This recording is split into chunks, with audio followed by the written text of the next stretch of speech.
How you doing, Sear? What's going on, fellas? Welcome to the show. Welcome to the fucking family. What's going on, bro? Yeah, man. Dog, it's awesome to have you at Sirius, man. Man, I appreciate it, man. Appreciate the love. Happy to be here, man. How y'all doing? Happy to have you. We're man. pretty. Well, Sear's got gout, but other than that, man, we're fucking doing good. I'll be damned. I thought I had it about a month ago until they told me I didn't. You know, my big toe was killing me. Yeah, that's had a damn ingrown toenail. You know, and that's what it was. You cut your toenail, and then after that, what happens is it grows back, and if it grows wrong, it grows through the skin. And you don't know what the hell happened. It's like an infection or whatever. I'm like, good Lord. You know, so much for jogging. I had the same shit with the ingrown, man. That shit fucking sucks, dog. It hurts like I just hell. went to one of them Vietnamese ladies and just had her fucking tighten me up. Is that what you did? No, I didn't do that. But even if I did, I wouldn't tell you, bro. I got love for you, but I'd keep that to myself. See, there's no secrets here in the circle of trust. There's always secrets, bro. There's always secrets. Yesterday I jerked off with hair conditioner. You know what I mean? Like, whatever. Oh, wow. Okay. It's what I do. Alrighty then. It's awkward, right? Not Awkward, awkward. huh? It's not Good. It's not awkward. It's cool. As long as you ain't asking me to say it, I'm all right. Do you do that with hair conditioner, or is I it don't. just white people shit? I Is that don't. just white people shit? It's not mine. Let me just leave Word. it like that. Word. It's not what I do. Word. So you're here at Sirius now. Yep. When does your show start? September 2nd, Tuesday after Labor Day weekend, right before the NFL season begins. It begins on the 4th, so I'm starting that Tuesday the 2nd. All right. Is it you talking about sports, other things? It's pretty primarily sports. I mean, it's an ESPN production, so you know they're in partnership with Sirius XM, and you know obviously Sirius XM has that national reach. And my show in New York was local. I had national reach with everything else, but I didn't have national reach with the radio. So this is a great opportunity for me, and you know I'm a fan of the network. I'm a fan of the Mad Dog Sports Channel, and so it was an opportunity for me that I couldn't pass up. So let me ask you this: Are you gonna do? I'm guessing that you're gonna have to. Were you a very New York centric show when you're doing it out of New York? Yeah. Because what happens is, you know how it is. It's very provincial from the standpoint that people care about, you know, their local area, their stuff. And for me, you know, I'm on TV all the time, and I got to talk about everything everywhere. Most of the time, sports related, of course. And so, you know, you going from a national perspective, and then you travel all over the country, and everybody knows you, and everybody come up to you, ask you questions, all that stuff. And then you go on radio, and it's about New York. Unless it's a national story that really resonates, it's really New York centric. And for me, even though I'm a native New Yorker from Hollis, Queens, at the same time, I didn't want to limit myself to just that. I've grown, and you know I'm a national presence, and that's how I want to come across on radio, because obviously, as you well know, you get an opportunity to talk more on radio than you do anywhere else. Exactly. Ain't the time to be local. Yeah, that's right. That's right. Time to What be are you local. excited? What are you excited to be covering that you really couldn't cover too much New York wise? Not New York. Well, really, it's just that whatever story resonates nationally. Let's just say, for example, something was going on in L.A. I don't have to sit there and just leave it to television. I can bring it to radio and expound on it because it's relevant nationally, because Mad Dog Sports is national. Whereas if it was local radio, but it was something going on in L.A., unless it was something that just blew everything off the spot. Like, you know, I can't even think of anything right now, but it could be, you know, Michael Sam coming out. It could be something that happened when Chad Ochocinco got into it with his wife, you know, or whomever, whatever the case may be. Unless it's something of that magnitude, or LeBron going back to Cleveland or something, it had to be New York centric. And now I don't have to worry about that. There is no geographical area I can't touch, and that's how I like it. It sounds awesome. It sounds awesome. And Doug, you know, just watching you on ESPN giving Skip the business you got a lifelong fan from me. Does he? I don't want to make it all about him, but does he really believe half that bullshit he be saying, or is he just saying that shit to be saying it? Let me tell you, I'm gonna keep it. You know, I'll never. First of all, I always try to keep it real, but especially with somebody like yourself, I know better than to do anything else. Let me be very clear. I'm real tight with Skip Bayless, but a lot of people don't appreciate why. And even though I've said it from time to time, I think you'll be able to appreciate where I'm coming from with this. Skip Bayless believes what he says. He feels what he feels. If you try to debate him or attack the credibility of what he has to say from an informational perspective, Jude, he'll eat you alive. The brother knows his stuff. The problem is that very few people try to attack him on that. They try to attack him on the information when what you should be attacking is his perspective. Because his perspective is what I think is off the charts, but not his information. See, they too busy trying to attack the information. He watches everything, dog. He watches everything. But he doesn't miss anything, and he knows what he's talking about. It's just that what he peels from it as a form for debating is what I attack, because his perspective to me is warped. But what I love about him and why we've been so cool all of these years, and what people can't understand, is that as a black man, as a brother, this guy, white dude from Oklahoma City in his 60s, he is the kind of dude that wants to talk about whatever you want to talk about. He ain't running from anything. It could be race related or something else. He's not ducking for cover. He doesn't mind sharing the platform with you to discuss it. And then when you combine that with the fact that the only reason I'm doing First Take is because he personally came to me and asked me to do the show with him. He said, yo, I've been holding it down. It was Cold Pizza. Then after that, it was First Take. I've been holding this down for about 8 years by myself, Stephen A. I've taken it as far as I can go. I need you. Will you do this for me and do the show with me? That's how it happened. So when you take all of those things into consideration, brother having an opportunity on the national airwaves to discuss whatever we want to discuss, knowing he ain't going to run from it, and on top of it all, he's the one that asked me to do the show, I can't do anything but give him love for that. And that's why he gets that kind of love from me. And let me qualify this, because I don't dislike him. I just disagree with a lot of what he says. But to your point, it's important that we have people with different points of view talking, because that's the only way we're going to get the truth. If me and you just keep co-signing each other's shit, there's nobody going to check that shit. Exactly. And it's just like you and I talking right now. Now, obviously me working for ESPN, you know, and its mascot, its motto is Mickey Mouse. You see what I'm saying? I can't be Rude Jude. You see what I'm saying? I can't pull that off and expect to keep a paycheck. My point to you, however, is ain't nothing stopping me from supporting you be you. You see what I'm saying? It's not like, I couldn't wait to come on the show, because my point is I appreciate what you do. Now, it may be different from what I do, at least on the air, okay? Right. But the point is that the fact that you can do it opens up the floodgates for others to be able to do at least some semblance of what you're doing. And then if it's different from what I'm doing, we can have an interesting conversation and ain't nobody offended, because we all understand where one another's coming from. I'm like you. I get tired of people feeling like we got to agree with one another in order to get along. I don't have to agree with a damn thing you saying. But if I respect where you coming from, even if I disagree, what's the problem? There's no problem. And that's what it's all about. Yep. That's right. And the other thing is, like, I have certain, like you said, I have certain freedoms that I can take a certain, look, NBA ain't writing me a fucking check. NFL isn't writing me a check. And I'm not being supported by them. So I'm allowed to say some things that I know are on some of these dudes' minds. That's right. No question about it. And that's why it's beautiful. I remember when Roy Hibbert was on your show and he was talking to you, and I appreciated where he was coming from and why he said he was a fan of the show, because again, it's good. When you're a professional athlete, when you're somebody that's associated with professional sports and things like that, or even if you're associated with the political realm, you're a politician, whatever the case may be, because of the world that we live in, there are limitations in certain avenues. There are limitations that you may not have.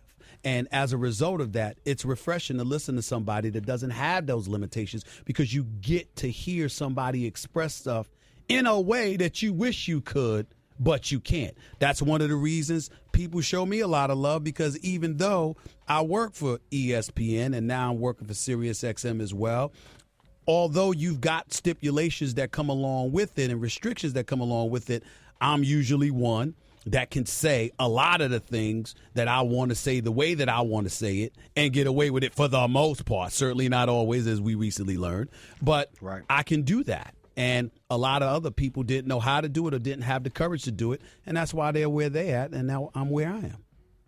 Too true. And we can't really touch on it, but I co-sign everything you said. Honestly, dude, and it was just refreshing it's from an outsider, and I know a lot of people feel this way, and I'm sure you hear it too. It's just refreshing to hear a different take, because I swear to God, I feel like these people are. I feel like a lot of times in sports talk, it's just this self-righteous group of dudes that hold these that expect people to behave a way that they can't even behave in. Well, you're right about that. I mean, listen, let's just call it what it is. That's the absolute truth. But it's about the bottom line, and it's about dollars and cents. And, what I would say to you is that, don't knock those folks that are in, and I'm not saying you're doing it, but I would say don't knock those folks that find themselves in that position, because money talks. And when you've got people that you paying billions of dollars for the rights to a league or whatever the case may be, and the league might find something offensive. Well, why is the league really finding it offensive? It's because people are standing up, making some noise, and they ultimately feel it can affect their bottom line. If there was something that was going to affect Sirius XM's bottom line, Shade 45's bottom line, okay, and it was going to directly impact your wallet, you might toe a line too. So I do toe a line. I'm sure. Yeah, I feel you. And so, I mean, listen, we understand where that comes from. And listen, I'm not running from the subject. We all know that I'm just off being taken off the air for a week, just a few days ago.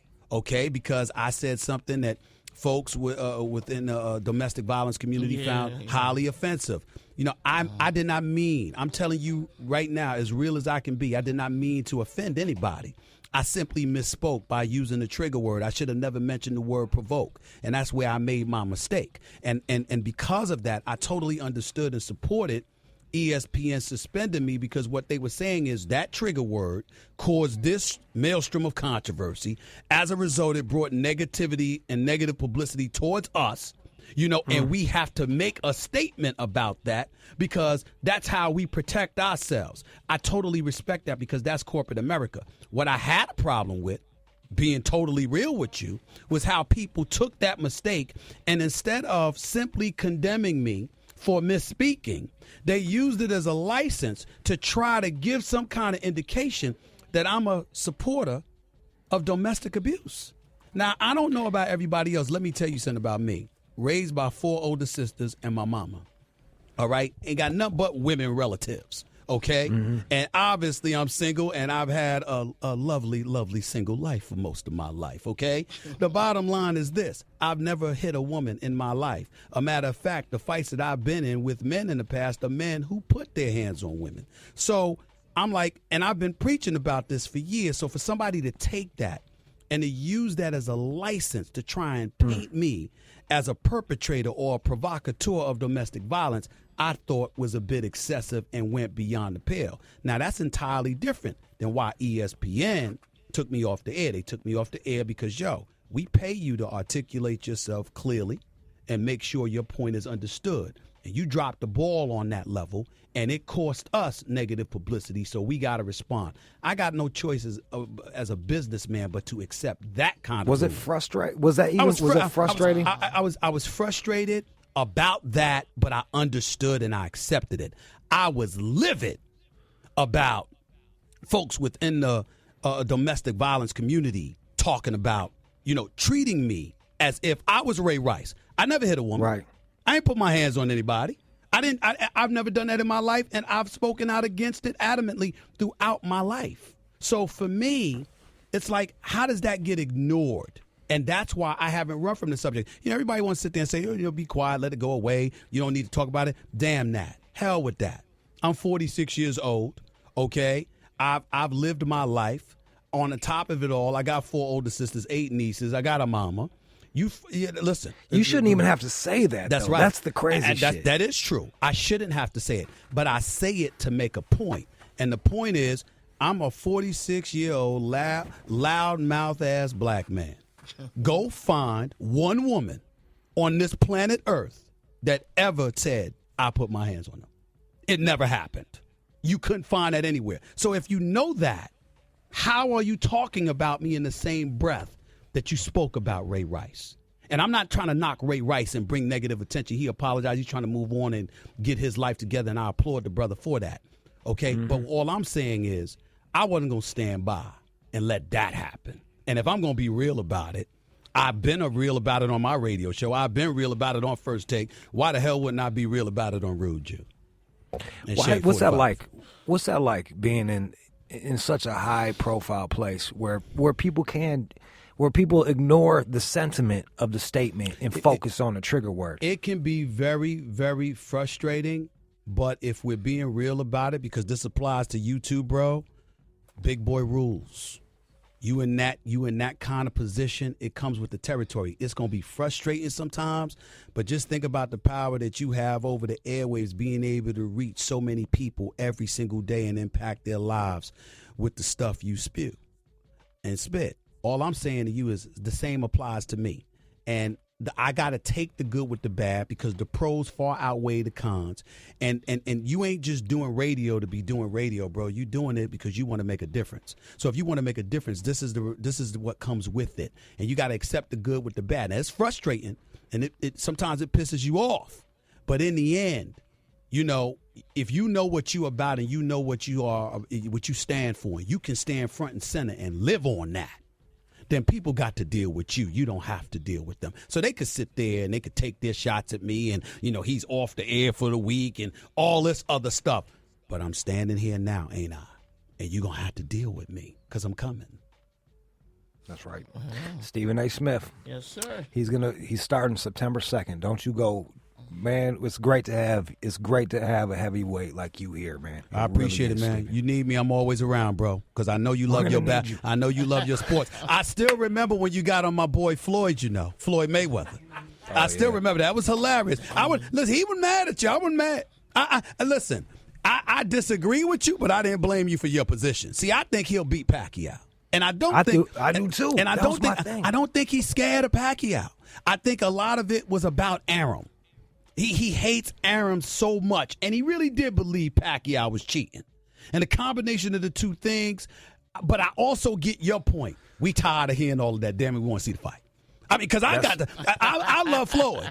I love Floyd. I've known him for years. I love him, Floyd the boxer. But I ain't going to lie to you. I'm tired of it. I want them in the ring because I know Pacquiao wants them. I know Pacquiao wants him bad. Now, he could say it's because of the money, and I'm quite sure, Pacquiao giving up 33% of his purse to Bob Arum, I'm quite sure he want Floyd because he want to get that paycheck. But when you look in a boxer's eyes and you know it ain't just the money, that they want you, that's what I see when I see Pacquiao with Mayweather. So I'm like, look, will you get in the ring and give this boy a lesson once and for all and handle this? I don't give a damn about him against Madonna. Again, I don't either. Yeah, I don't care about I'm tired of reasons. I'm tired of reasons, Stephen. I want results. You know what? Dog, you're right. Because, like I said, I support Floyd wholeheartedly. But I got to admit to you, I've grown tired of it my damn self. I want to see him and Pacquiao. I'm tired of it. I don't want to see it 3-4 years from now. I'm told, just so you know, that it's probably going to happen in the spring. I'm told that that's the deal. But let me ask you this. It better. Don't you feel, I almost feel like it's 5 years too late, man. You know what? Not yet. And I'll tell you why. I know Pacquiao got put to sleep. Last time we checked, we think he woke up. We're not sure. But we think he woke up when Marquez put it on him. But I will tell you this. That's the only hiccup. The fact that he came back, beat Bradley. I think, beat Rios, I believe. I think those things helped him. I still think, and not only that, because he wants Floyd so bad, I think it's still relevant. But neither one of them can lose again. And then we want that fight. Neither one of them. They got to both win. But I think that everybody would still clamor for the fight. I really, really do. I guess. All right, you're a student of sports, man. I look at that Sugar Ray Robinson shit, and then I look at the people now, and it's just like I'm yawning. You know what I mean? It's like, all right, bro. But you crying about some drugs. This guy's going up a weight class to fight somebody, and he's fighting them lighter. Yeah, and knocking the motherfucker's head off. Yeah, but Jude, here's the problem. There's so much money at stake. and there's nothing to protect the fighters, you can't knock a fighter for having a businessman mentality. Now, if there was a fighters association, the way there's a players association in the NBA, NFL, Major League Baseball, that kind of stuff, you'd have a point. But when the promoters are taking 33, but you got to remember, man, in the NBA, agents get 4% of a player's guaranteed contract. In boxing, they're taking 33% of your money, dog. Because boxing has fallen off so bad, Floyd's made money, so I get your point. It's just that I understand the business point. He's doing fine. I get it too. No, I understand it too, man. I'm not mad, but don't tell me that you're the best and you haven't fought everybody. That's the problem. You can't say you're the best if you haven't fought everybody. Yeah. And there's people in the past that have fought way better people than you ever have or ever will. In the end, what you're saying is, you looking at Tommy Hitman Hearns when he fought Sugar Ray, he fought Hagler, got knocked out by Hagler. When he turned Roberto Duran's head 180 and knocked him out in the second round. When he knocked out Pepino Cuevas in the 80s. You talking Salvador Sanchez, Wilfredo Benitez, all these boys. See some fights, I feel you on that, but I'm saying to you, you know enough about sports to be on this air and not just get on the boxer. You know the promoters done messed up this sport too.